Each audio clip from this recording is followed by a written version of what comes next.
Hello out there, and today we're going to be going through the 10 things that you need to know about the Benchmade Mini Vallation. But first of all, let me say thank you to my buddy Zach from Zach Stuff for donating this knife, providing the knife, not donating it permanently, but providing it for review to our pass around group. Really appreciate that. Link to him down below. But let's get right into it with number 1. Black Class, really? So this is a Black Class knife from the Benchmade Black Class line. And when I think about that line, I think about, tactical kind of stuff. I think about OTFs and automatics and all that sort of thing. And this knife, it's grouped with those other knives, but for me, it doesn't really fit into that kind of category when it comes to just the design and the lines. The things that make it Black Class, like the assisted opening, the glass breaker, the scales, that sort of thing, those are all like component decisions and not just the overall lines of the knife. So good example of that, if you just look at like blade shape and size, I mean, it doesn't compare all that differently to a Mini Griptilian or the Super Freak, which, as far as blade shape goes, which are in the blue class. And so it's just one of those things where if you hear Black Class and you think, oh, this isn't going to be EDC friendly, that's not necessarily going to be true. Another really good example of that is the Mini Presidio 2, and this is the Mini Presidio 1. These are just really good EDC knives that happen to have the Black Class label, so always something to look out for. Getting into number 2, where's the pivot? Where's the pivot? So that's one of those things that happens with some of these Axis Assist knives, is that the pivot is hidden. It is hidden beneath the set of scales. And so that can be a little bit of an inconvenience if you're trying to tighten it up or, do any kind of disassembly. You have to take off the entire scale first, and sort of makes things go a little bit of a different order, let's say, than normally when you're disassembling. And personally, I prefer to have the pivot visible and able to be adjusted very easily. You can see just from the pictures that I've inserted right here that the pivot, once you get to it, it's pretty straightforward and clear, but it is just something a little bit different and something to be aware of. But as we move into number 3, assist, not an issue.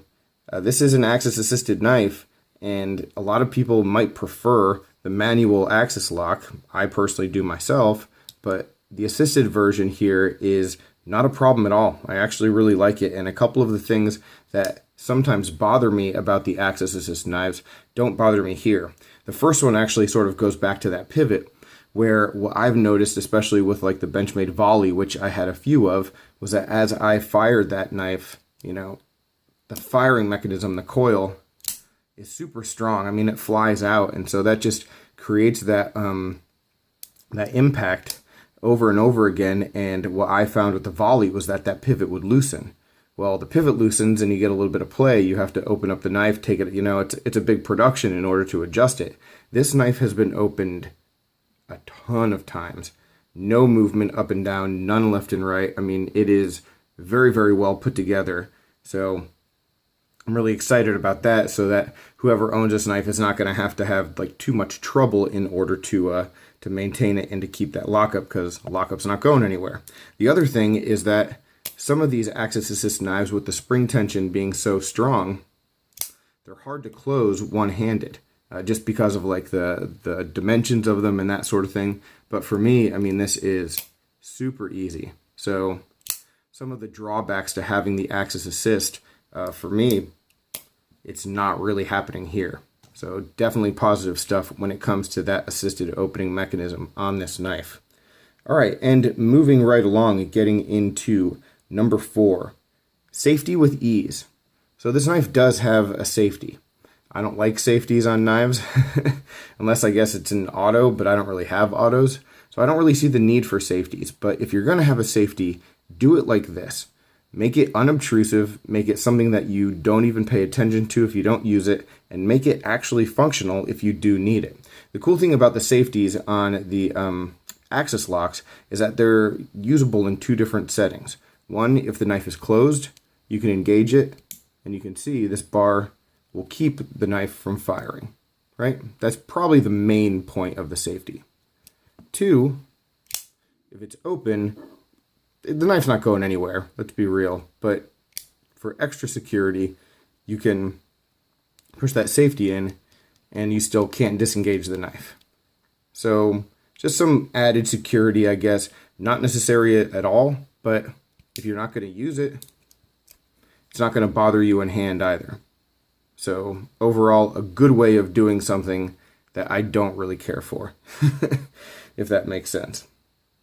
All right, so what number are we on? That was 1, 2, 3, 4. So here we are with number 5. Number 5 is scale substance. So funny story, I picked this knife up.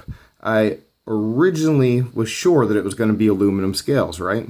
Like, it's aluminum. That's what it looks like. That's what it sort of felt like when I first got it in hand. And then I start running my thumb up and down the scale, and I'm like, this is rubber. This is that same material as the Freak. And I convinced myself that that was true just because of how soft this material is. And I was wrong. It is aluminum. It's an aluminum scale, but it is the softest. Like, it almost feels like it has give in some places. It is extremely comfortable. I mean, the way that it is in hand, and I'm going to bring in like the 943, which is another aluminum Benchmade with a powder coating. It doesn't feel anything like this. They feel very, very different. And if you look at like other aluminum knives, Case and Southern Grind, a lot slicker, definitely has a coating, but it's slicker. This is most comparable to like a Chris Reeve, where like that titanium has that almost like fluffy, velvety kind of feel to it. I get that a lot when I have my hands on the Mini Vallation. So it's certainly a good thing. What it does is it helps with grip. It keeps it from being too slick. It feels like it has a little bit of give, even though it doesn't. So it just is a very comfortable scale. It will show a little bit of wear. I didn't baby this knife, so sorry, Zach. But, you know, it does ding up a little bit. So it is going to just show its age and show its use with time. So not really a big problem for me there, because the big win with it is just how comfortable it is and how good it feels in hand, especially just like this in this position, which is getting me into number 6. Number 6 is sliding on the spine, because ergos are really good, but then when you start to choke up, that's where I have the one sort of issue that I have with the knife. Aesthetically, this spot right here I think looks great. I really love the line of it. But the problem is that there's no kind of jimping, there's no area to get like traction in this spot. So if you are trying to like choke up, very possible that you're going to slide, you know, and you're not going to stop on this ramp. If this ramp were like a little more like there was some traction on it, or it were a little like a higher sloped, maybe that would work. But no, and I just have, you know, I have sweaty hands to begin with, and you know, some of the moisture on aluminum will show here, you know, and it might beat up, and I think the grip will stay very good there, but up here, a little bit of a negative, and I just wish it could be a little bit better than it is. All right, so working towards number 7, and number 7 is break the breaker. So there is a glass breaker on this knife. Again, it's one of those things that pushes it into the black class, I guess. It's one of those components that's added to the design. Personally, I don't like it. I don't think that it's necessary for my use and my needs. I highly doubt that I would ever need this, but who knows? I mean, that's sort of why they get put there, is because sometimes they do get needed and sometimes they do get used. But I've never used a glass breaker, so I can't tell you if it is a particularly good one. I have a few of them. You know, I have them in like last ditch kind of places, in my car, for example, but I've never had to actually test it. So I couldn't tell you if this is going to be a functional one or not.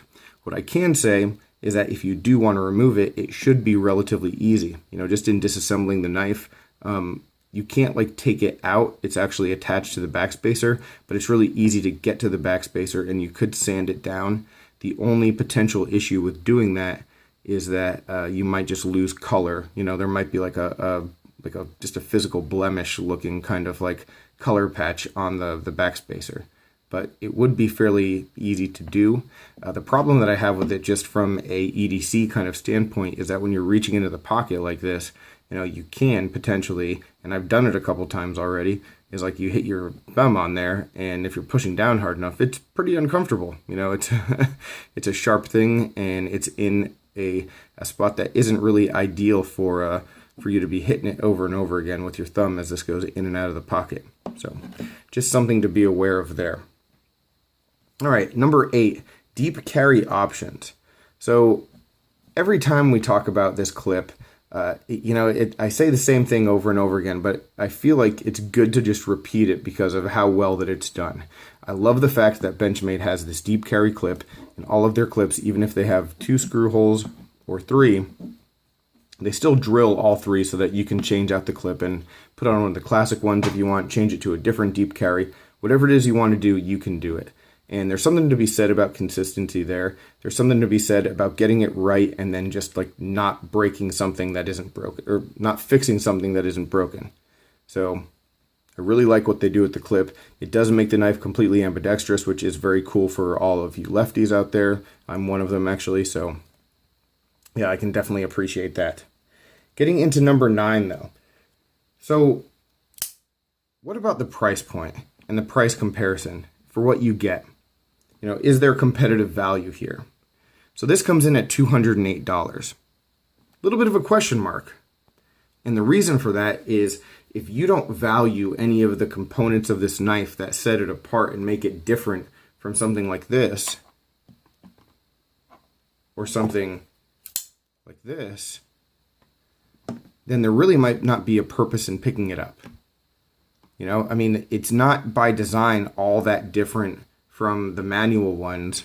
So unless you are really a big fan of the glass breaker or the assisted opening, there are Benchmades that are just as good as this one, classic ones, for a cheaper price. So, beauty's always in the eye of the beholder, and while I might not value some of these things to that extent, and I probably won't spend $208 of my own money on this, I can completely understand someone who's really into it and does prefer it over something like, the Super Freak. But the Super Freak being a little bit cheaper, having a better steel in most people's eyes, There's just a lot of other knives out there at a slightly cheaper price point that are going to be just as good. Final thoughts though, number 10. So my final thought on the knife, it's a generally positive one. The thing that really impresses me about this one is just the level of execution. The Axis Assist is executed very, very well. The lockup is great. I have 0 issues with the build quality. The knife, for the most part, is just a very, very big win. Doesn't mean that it is going to be my preferred Benchmade. I don't think that's the case. And again, I don't think it's one that I'll be buying for myself. But I think it is a good, nice, well-made knife. I'm not sure what kind of traction it's going to get on the marketplace and how many units it's going to move, just because of how competitive that area is with knives that look like this. And I think a lot of the people who are going to go the more tactical route will go all the way tactical and get like an auto or an OTF or something like that. And this one might get lost in the shuffle just a little bit, which would be a little bit disappointing, but understandable. So let me know your thoughts, guys. Any questions, comments, complaints, suggestions, let me know down below. I really appreciate it. I'll talk with you soon. Take care and have a good one.